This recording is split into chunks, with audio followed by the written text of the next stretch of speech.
continuing on with our dive into obscure European whiskies in the name of the Euros. This week we try a Whisky. Yes, the Langatun Old Deer Single Malt Swiss Whiskey. And this week we have something a little bit different for you as we talk to Dave Beck, who is a board game designer, who's going to be telling us all about his new release, Distilled. As always, you can consume some wonderful whiskey-based content, pictures and video clips, etc. on all our social media platforms. That's Whisky and Things Podcast on Instagram, and that's Whisky and Things on Facebook and Twitter. And make sure that you've hit that subscribe button wherever you listen to your podcast to ensure that you are delivered a fresh bit of whiskey goodness every Wednesday. You're listening to Whisky and Things with Nick Kent and Dave Giles. Welcome to episode 68. I'm Dave Giles. And I'm Nick Kent. Welcome to the Whisky and Things Podcast, everyone. How are you, David? We're good. We got to apologise to the nation of France. Oh, yeah. Yeah, we assumed. We assumed. I'm convinced it's because of us that Switzerland beat France in the Euros because we assumed that France would beat Switzerland. So, yes, we're making amends today, I feel like, Nick. Yes. Sorry about that. In honour of that result, this week we're going to be trying a Whisky, a Swiss whiskey, everyone. And they play in the next couple of days, I think. Spain. They play Spain on Friday, so I think it is. No doubt Spain will win. Yes. Because by the time this episode comes out, that game would have happened. Yeah. So if it does, Nick, that's bad news. If it does, whoever England are playing before, if we're still in, we're drinking a whiskey from the opposition. I was going to say, I'm steering clear of the Cotswolds. I'm not touching any of my English whiskey right now. Do we have any, who's next for us? Who have we got on Saturday? Ukraine. At the point so we're recording this a little bit earlier. People should know. It's Wednesday. It's last Wednesday. Yes, it's last Wednesday. So we're a little bit ahead of our normal schedule. So we're also ahead of the schedule in terms of footballing terms. England may already be out, Nick. They may already be out. Most probably are already out. But alas, it's not. We apologise to the nation of France, not just for my poor French, but for the fact that we may have jinxed you and commentator cursed. Your French could have been perfect for all I know. I didn't understand a word of it. Well, of course it was. Of course. Anyway, so yes, today we're drinking. We're obviously talk more about it later, but we're drinking a whiskey from Switzerland, as Nick said, a Swiss whiskey. Yes. It's called a Langatun. Yeah, a Swiss single malt, Old Deer. So we're gonna just pour a little bit of this now, while you guys in podcast land listen to an interview we've literally just finished with a gentleman called Dave Beck, who's a board game designer. He said board game, not bald game. Yes. All right. He has hair. It's not a game about being bald. It's a board game. Yes. And why do we have a board game man on our board game man? Why do we have a board game man on a whiskey podcast? Well, Dave... Did you just say a board game man? No, board game man. Okay. Board game man. Why do we have a board game man on? Well... Definitely sounds like you're saying board game man. It must be the Zoom connection that's taken out the Zoom connection. Yeah. Thanks for that. What? Yeah. What?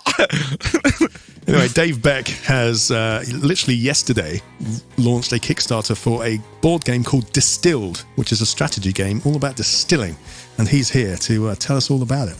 And pass it on to you guys because we think you'll be interested in it because it looks like a really, really fun game. So without any more hesitation, or gilding the lily, okay. Here is Dave Beck, all the way from Wisconsin.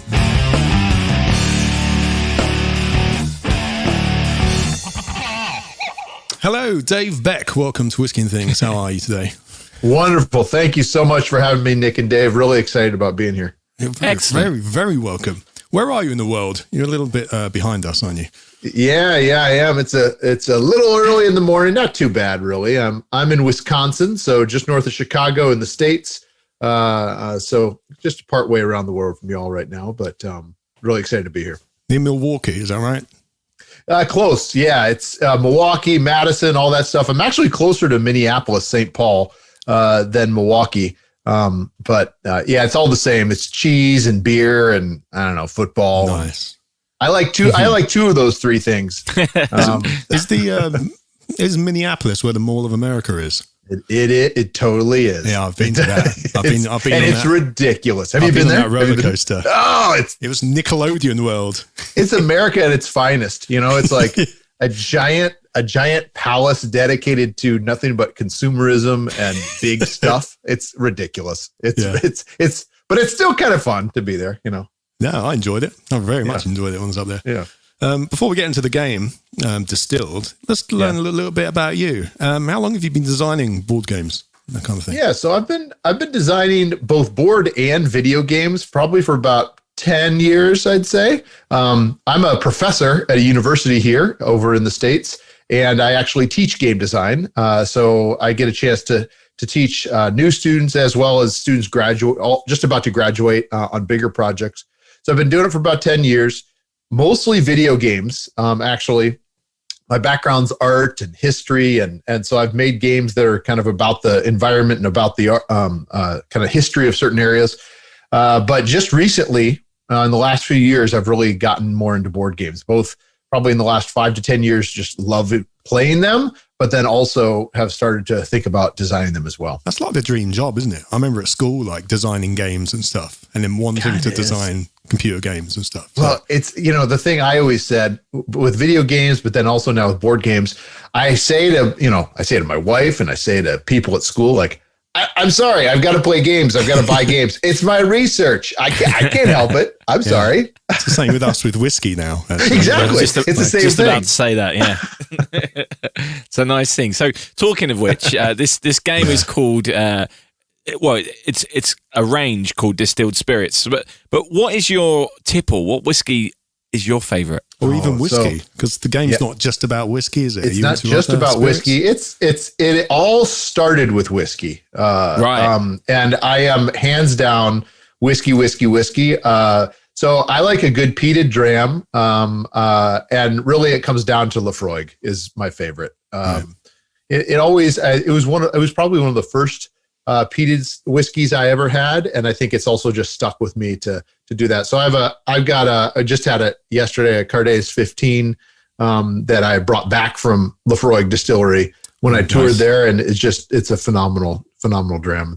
It's delicious. So you actually went to Islay? Yeah. So actually, this is how it all started. If you want me to give you the oh, please do, the origin story of Distilled, the board game. So yes, so basically, I found myself again, university professor. We every so often we'll get a really fortunate chance to have a sabbatical, which basically means that we can be away from the university and focus on our research for usually about 6 months, a semester or two.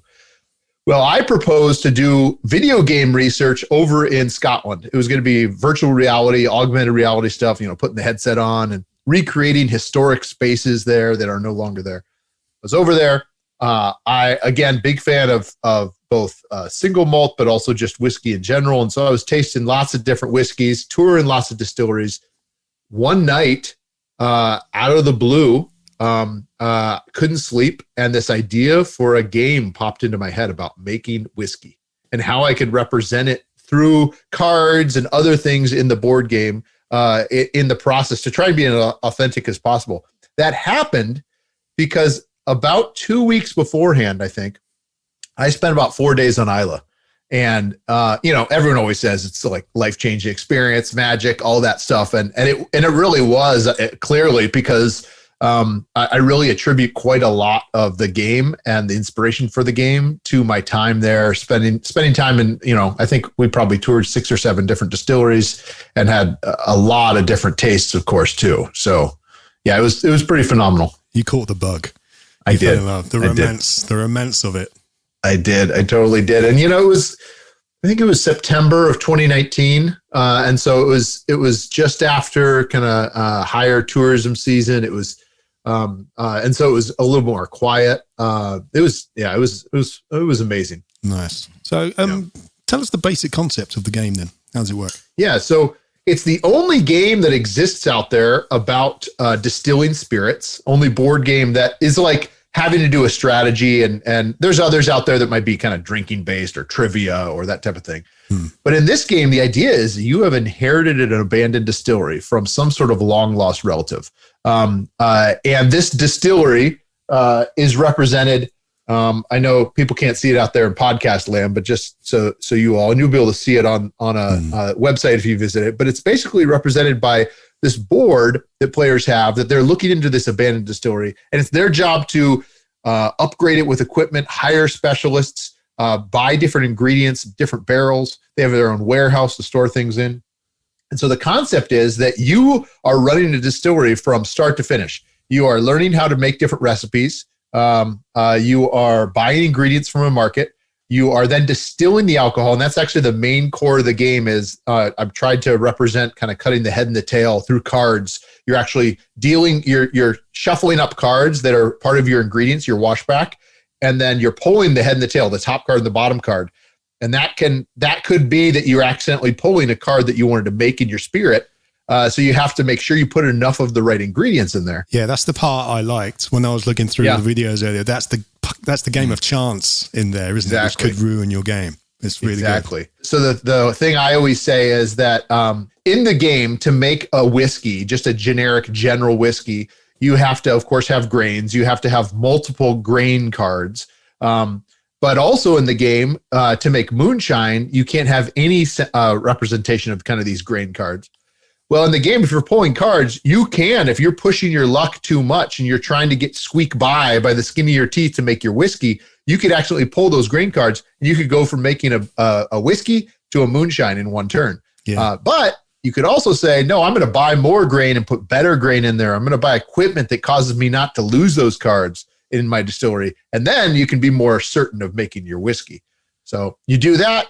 You send it to the warehouse. It ages. Every round it sits. It's a 7-round game. Every round it sits in there. You add different flavor cards. And I've tried to represent those almost as tasting notes. That essentially, the one side of the card looks almost like a tasting note journal. And then the back has kind of a sketch and a little fun kind of a little comment like you'd be writing in it, like, has taste of the tobacco taste, for instance, says, my love for this heady tobacco leaf has clearly slowed my mind. So it's just a little fun stuff like that too.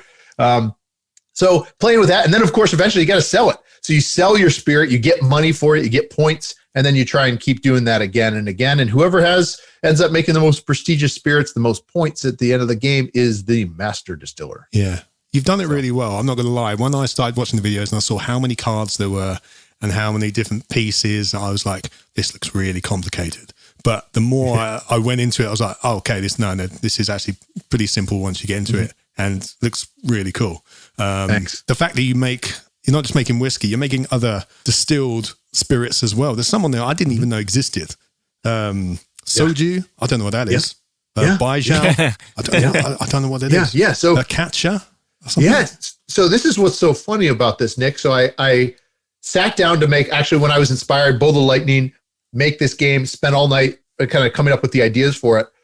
I then, within that next week, it was going to be about whiskey, straight up. It was actually going to probably be about just single malt, actually. I wasn't even thinking about things like bourbon or rye. I was just thinking single malt. I was in Scotland thinking that. Started doing more research, and it turns out that, contrary to what I thought, whiskey is not the most consumed spirit in the world. I was sure it was, but it's spirits like baijiu, like you were saying, and soju that are, those are both baijiu's in China. And it's mainly made from sorghum. It's basically like a whiskey. It's just, it's a different type where they have a different type of yeast process that they don't use yeast. They use this other ingredient that's really interesting. And the distillation process is a little different too. Soju is not aged. It's a clear spirit from Korea. It's a lower alcohol. So people drink it almost like beer over there, but it is distilled. But those as well as cachaça down in Brazil.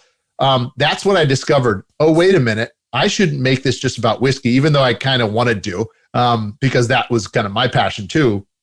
I thought this is a chance for me to educate people about spirits around the world. They could have tastings and flights of these spirits sitting around the table as they're making them, if that makes sense. Yeah, completely. Nice. That's the thing. I was thinking it's actually quite educational because it just shows like the different aspects of what goes into those in a very basic way. But that's the thing, like, do people need a good knowledge of distilling to play this game, to have fun with it? They don't. I've tried as hard as I could to break it down to, like you had said earlier, kind of some simplified set of rules that once they get the hang of it, they're good to go. There's even things that I probably push a little bit too far into the more game realm. So for instance, like I said before, you can make certain things. A gin doesn't have to have juniper berries in it, juniper in it in this game. It's one of the things that can go into it. So I've had to try and kind of break down some things too. But at the end of the day, my hope is you could totally sit, and most people do, sit down without having any knowledge of distillation or aging or anything with the industry. They might not even drink, honestly. But then when they're finished, they have just a little bit of a glimpse into what that might be like, if that makes sense. And they're intrigued. So who's your target audience for this? So originally was really thinking that I want whiskey lovers and spirit lovers to really play this. And the more I thought about it, the more I realized that's going to be a little bit of a stretch for everybody. Because there's a lot of people that have just no interest in games, which is totally cool. So my target audience really is the board game realm, but I'm thinking of it kind of as a Venn diagram where you've got board gamers, you've got whiskey or spirit lovers, and that central kind of sweet spot in the middle is who I'm really hoping to target especially, but I'm also hoping to attract other people that like board games. I've got tons of board games. I play them quite often. People who do appreciate a good theme like this in a game. But then I'm also hoping that there might be some people that maybe this is in a distillery gift shop or something. Where, I was going to ask you about that. I thought or maybe they're given a gift, right? Yeah. So that's my hope. I mean, who knows, with the Kickstarter, time will tell to see how popular it ends up being. But my hope is that people that don't play many games or haven't since they were a kid say, well, it's about something I actually like. I'm going to give this a try. Whiskey? You mentioned the Kickstarter. This goes out on the 7th of July. I believe it actually launched yesterday. Is that right? Yeah. So Kickstarter is going to be launching early morning on July 6th of my time here. So it'll be good early afternoon for you all. And I'm going to hit that launch button. It's going to be up there for about 3 weeks. And hoping to raise money. We're going to be shipping the games all around the world. So that's exciting as well. I actually have been, not only did I come up with the game in the UK up in Scotland, but I'm actually working very closely with my developer is in the UK as well. So I work very closely with him too. So it's an exciting thing to see that it's turned into much, actually because of the pandemic, it's turned into much more of a global experience than I ever thought it would be, which is kind of cool. How hard is it to launch a game? Like, have you done it before, or is this something, or is this like the first time you've done it? This is the first time I've done it. That's a great question, Dave. When I decided a year and a half, 2 years ago, oh my gosh, I'm going to make a game about whiskey. I'm going to make a game about spirits. I'm so excited. I did have a feeling I would do a Kickstarter even then. But I had no idea that I was signing on to be basically an owner of a company and doing all this marketing and all this. I mean, it's just, I'm on the phone or on email with manufacturing companies in China. I'm having to figure out how to advertise on Facebook. I'm working with people to do coverage videos of the game where it's like in front of them and they're playing through it. It's absolutely bonkers how much time this has consumed in my life. I've never had anything like this. But are you enjoying that process, or are there bits that you wish you didn't have to do? Good question. I'm actually enjoying it. I think I've always been someone that enjoys that marketing side or that promotion side. We've got a pretty substantial Facebook following, Facebook group, as well as newsletters and all that. And I really like engaging with the community, engaging with the fans of the game so far. So I do enjoy that. I will say the spreadsheets with manufacturing costs, because I've got to get it down to, people have described it to me as, well, if you end up, let's just say you end up printing 5,000 copies of your game, which would be amazing, right? Yeah. Well, if I make a $2 mistake on the shipping or the freight or anything else, that's a $10,000 mistake. Yeah. So So I'm actually really, that's the part that I'm the most nervous about. That I just don't. I hope I'm doing this right. And I guess I'll see, and I'll pay for it later. We'll see. Or you'll benefit from it, perhaps. It was a $10,000 stake in the right direction, and I benefit from it. Yeah. Do you worry about the fact that you're in direct competition with games like Monopoly that are really established and huge, and Scrabble, or do you just think that the world is big enough for all ideas? I think, yeah. So it's interesting. It's with games. It's probably kind of like this with whiskey, especially. I don't know about this as much over in the UK, but in the States, you've got your big conglomerates, but then you've got all these craft distillers popping up, and they have been popping up. It's kind of the same thing that happens with board games, honestly, and they all use Kickstarter. So you've got your Monopolies and other things, and Catan and these other big games that you find at big stores or online. They don't go through Kickstarter. The games are not necessarily always respected by the community. Some are, just like with whiskeys, some are, but some are just kind of like, well, yeah, I'll put that in with my Coke. I'll mix it in with my drink, but I'm not going to drink that neat. Sorry. Yeah. So it's kind of the same thing with board games where, indie games, independent games, which is what Distilled would be thought of, have this level of respect saying, oh my gosh, one person came up with that. One artist, one person designed it, and one person illustrated that. Oh, I'm putting money into that because that's a pretty unique idea, and I want to see where they're going to go. So it's almost like an investment to a certain degree as well. But you're right. Like, I've got to think about that competition. And I honestly I don't think this will ever be on the store's shelves next to something like Monopoly. But will it be in a distillery gift shop? I would absolutely be. That would be like my dream, because I feel like that's, again, that audience I'm trying to get. Absolutely. Yeah. Absolutely. So with the process of this game, do you now have plans to make other games, or are you just at the moment too busy focusing on this one? Yeah, it's a little bit of both. So I've got ideas about games in my head, but nothing that's really that fleshed out. But what I do have is ideas for expansions on this game. So that I have in spades. And like, so for instance, one of them I am going to release along with the Kickstarter. If people want to, basically they can back it just for the main game.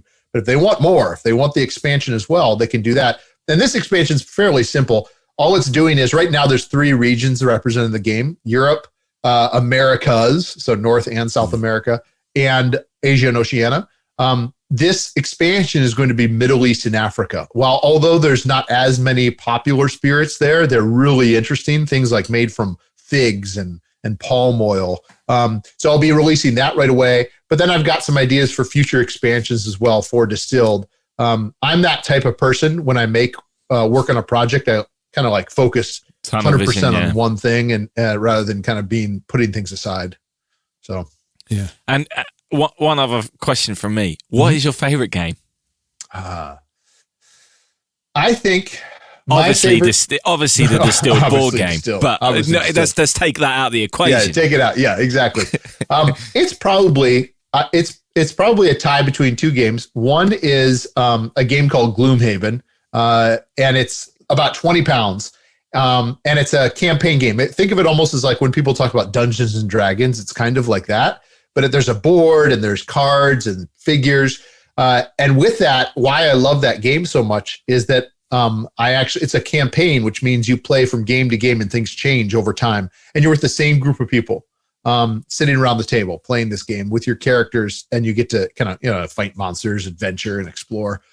And I love that because it's getting to know those people around the table, having drinks, which is, again, why I love board games so much. I play video games, but you're alone on your couch or your computer. But with board games, you're around a table and you have a chance to sample drinks as well, which again is why I was motivated for Distilled. So I guess that would be the one. The other one doesn't really come close to that one as far as the amount I've played. Gloomhaven. Again, that's a good example of Kickstarter. Started out as one guy's idea on Kickstarter. He raised millions of dollars. Distilled is not going to do that, but this did. And he just broke the record for the highest funded board game of all time for his follow-up to it, which is a different game. And I think he raised like $13 million on this game on Kickstarter. It's nuts. It's insane. So for people who get involved in the Kickstarter, when would they expect to receive their game? Yeah. So if someone were to back on any time in those 3 weeks, they would then get a couple things. They would get access to, believe it or not, some people out in the community do something called a print and play, where they can print out stuff on paper and play it. And some people are so rabid to do it that they do that, which is cool. And they'll get that pretty quickly after the campaign. But then the physical box that will be delivered to them with all the goodies and everything else, that will probably come in about a year. So what we'll do is we start out and we're hoping to reach a funding goal. And if we do, awesome, because that means we can actually make the project a reality. That'll allow us to print about 1,000 copies. But the hope is that if we can go further and further and further and raise more and more money, we open up what's called stretch goals on Kickstarter. And what that means is, let's say it's, oh, awesome, we just raised $20,000. If we can raise $25,000, we're going to put these cards into the game. If we raise $30,000, we're going to do this to the game. So it kind of depends on how much we raise, and then we'll get to work on finalizing the game, sending it to the manufacturer for printing, which usually takes a couple months. Freight from China, because this is all manufactured in China, coming back around takes a couple months. So the hope is, and I'm being conservative on that, so I hope that's going to work, is next summer, 2022. Right. Nice. Yeah. Hey, I just had another little marketing idea for you. Yeah. Whiskey bars. You know how you get board game cafes, right? Yeah. Right. So why not have copies of this in not just whiskey bars, but other bars as well?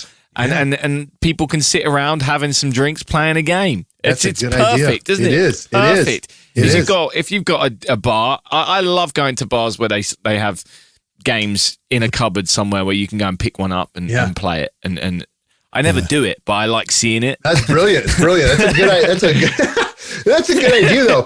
Well, especially my dream has always been from day one when I decided, I'm going to make a game that has different spirits from around the world that people haven't tasted before. I've always pictured a gaming group sitting around the table, and they've curated the drinks they're having that night around the spirits you can make in the game. So it's like, I just made a Baijiu. Let's say I've never had Baijiu before, for instance. But then I could offer up a little glass of Baijiu to everyone at the table and taste it because I just made it in my distillery. I just think that would be so cool. And at a bar, it'd be even easier.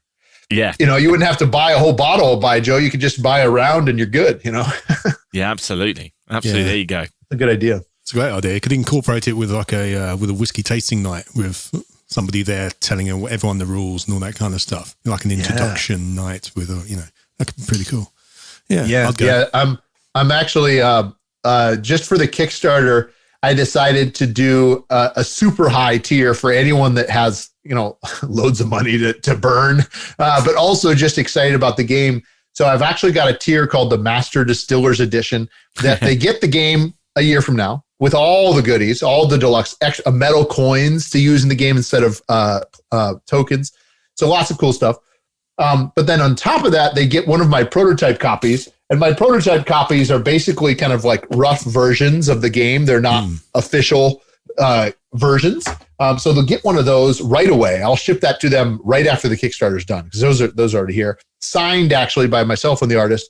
But then on top of that, and I'm bringing this up, Nick, because you just mentioned this, I'm calling it Drams with the Designer. And I'm going to do just a small kind of whiskey tasting with those people, whoever they were that backed it. Just leading them through some of my favorite drams. The only problem is Kickstarter doesn't let me sell alcohol, so I got to figure that part out. I'm thinking it's going to be something like they're either going to have to go out and get them or something else.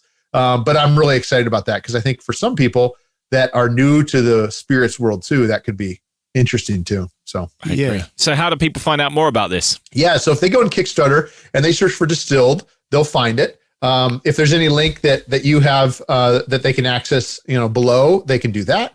It's also at distilledgame.com. They can find out more there. They can also, I'm on social media, both Distilled Game on Instagram, Distilled_game on Twitter. There's a Distilled Facebook group. We've got about 1,200 people in that Facebook group right now. So there's a lot of people making chatter about. They're really excited.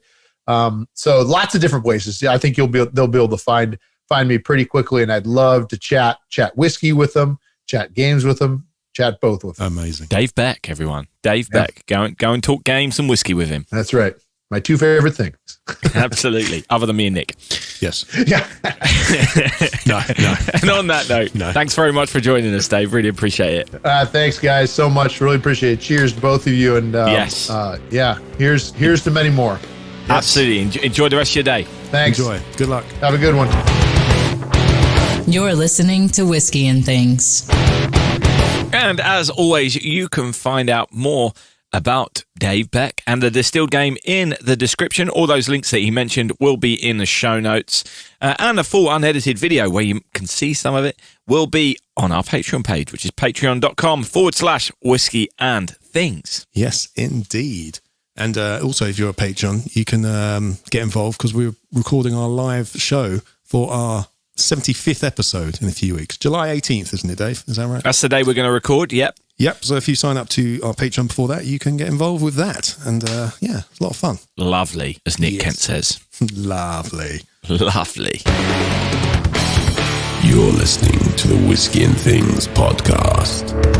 This week's whiskey. Langatun, Old Deer, Swiss single malt. Old Deer. Swingle malt. Yeah. This was a birthday present from our good friend Rob Wicks. He bought me this.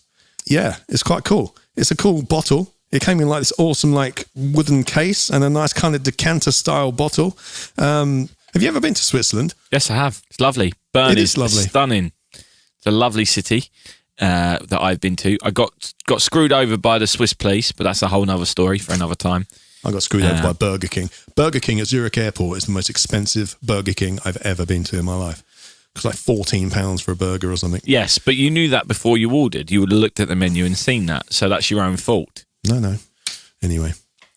Well, it must be your own fault. Anyway. Not when I was that hungry.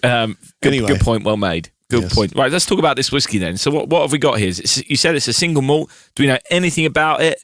I mean, I've been drinking a little bit. To me, it's got a sherry cask vibe to it. Am I right?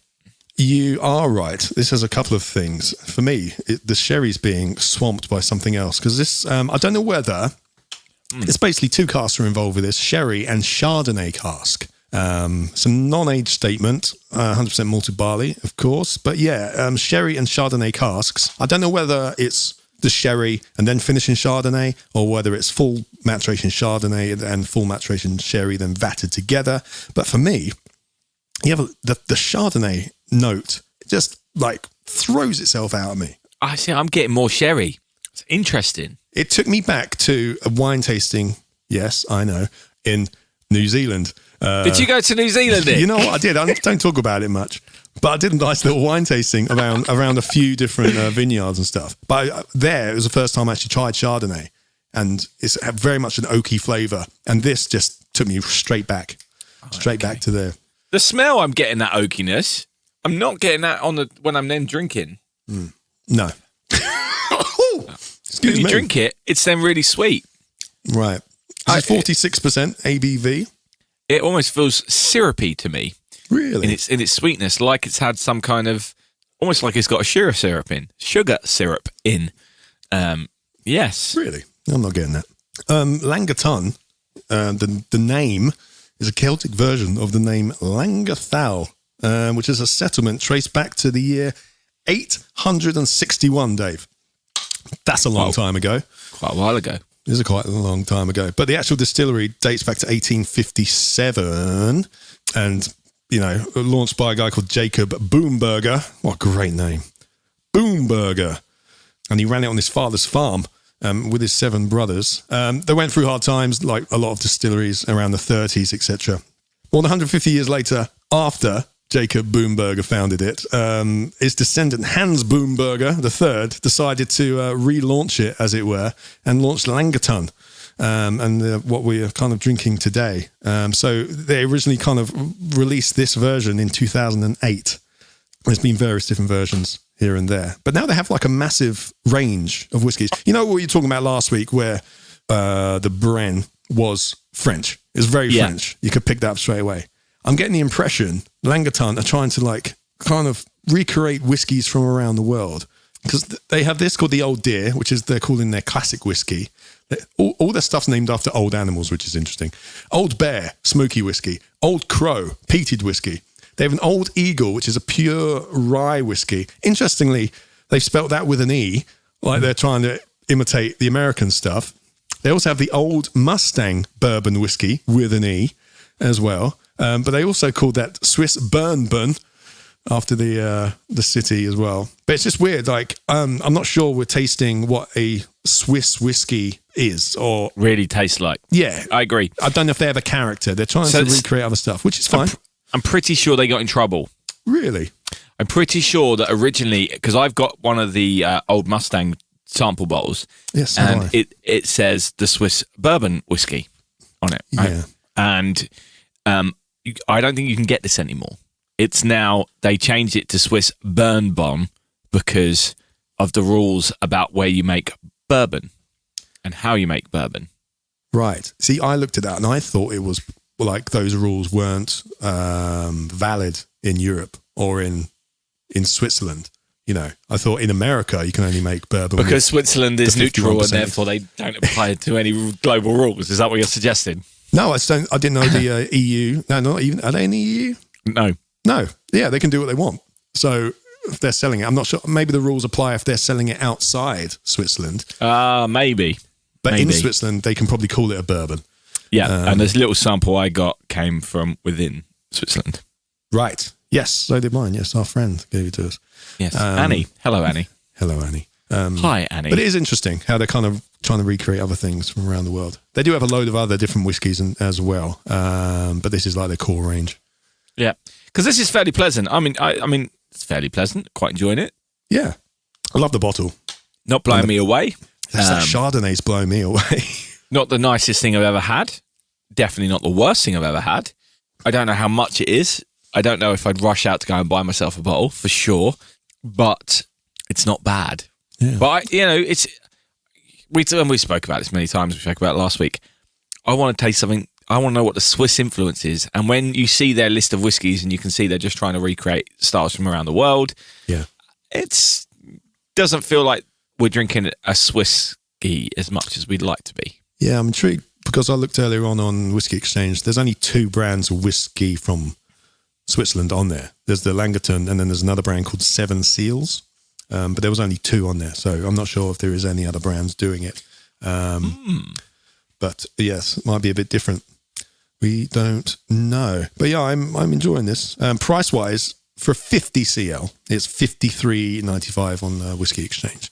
So it's pretty pricey for a 50. Yeah, that's out of my budget for this kind of thing. I wonder if when you're there it's a lot cheaper, but everything in Switzerland is very expensive. Yeah. So the equivalent talking for a 70 CL, that's a 80 quid bottle or something like that. But it's definitely, I think it's another one to kind of have, because of that strong Chardonnay note, it's another one to kind of have on the shelf, just to say, again, like last week, have you tried this? You know, not at that price. Maybe not that. Again, it's all about. I'm sure there will be other Chardonnay casks that are cheaper or more interesting. This this doesn't blow me away at that price. I understand what you're saying. Yeah, having a Chardonnay cask on your shelf is a good thing, and the fact you've got it as a gift is wonderful because you've got that now. But I don't think I would be spending my money on this personally. Sorry, Switzerland. I apologise. Thank you, Rob Wicks, for this. But thank you, Rob Wicks, for spending the money, yeah. Yeah, and I'm enjoying it. It's weird, isn't it, when we get given whiskey as a gift and then it's like, oh, hi, thanks for the gift. I'm now going to review it online to see how good your gift was. Yeah, and now see how much it is. And it's a very generous gift, obviously, yes, and it's not a bad whiskey, but would I buy it to drink myself at that price? No. But if I was in Switzerland and I was like, oh, I want to get something Swiss for my friend who loves whiskey, then it's a great present. It's a great present. Yes. And a lovely thing that he's done. But, yes. Rob was working in Switzerland, so that's the connection absolutely. there. So there we go. Langatun, Old Deer, Swisky. I kind of want to try the Old Mustang now. Not now. Not now. I got too much to do today. Time. But I now kind of want to see what that old Mustang is like. That the bourbon, is it a bourbon? Yes, we'll see. Or is it a burn bun? Because I'm more intrigued by the idea of it being a burn bun and actually being a Swiss thing, rather than just a Swiss imitation of an American. It's going to be the same. It's just going to be the high corn mash bill. They've just rebranded it. There we go. No, I'd like to try a Swiss-ski. In all its beauty. Absolutely. You're listening to Whisky and Things. So, thank you very much for joining us this week. If you've got interest in board games, let us know. And let us know what you think about this one if you try it. Distilled. It's great. It's a good name for a board game. It's a great name for a board game. Yeah. Let us know if you've tried this Langatun, or if there's any other Swisskies we should try, which are actually Swiss. That's Swiss. You know what I mean. That have a more unique Switzerland flavour to them, a more Alpine flavour. So that's what I want. I want to taste the Alps. I want to taste mountains and bears. It's got to be fresh, isn't it? It's got to be fresh. Like exactly. Like the ski runs. Exactly. Yeah, so, anyway, Nick, I think the Angels have had their share today. You know what? I've definitely had mine. There it is. Yes. Good luck to Switzerland. Sorry if you lost. Anyway, we'll speak to you guys next week. Have a good one. Cheers. Thanks for coming. Whisky and Things has been brought to you by And Things Productions.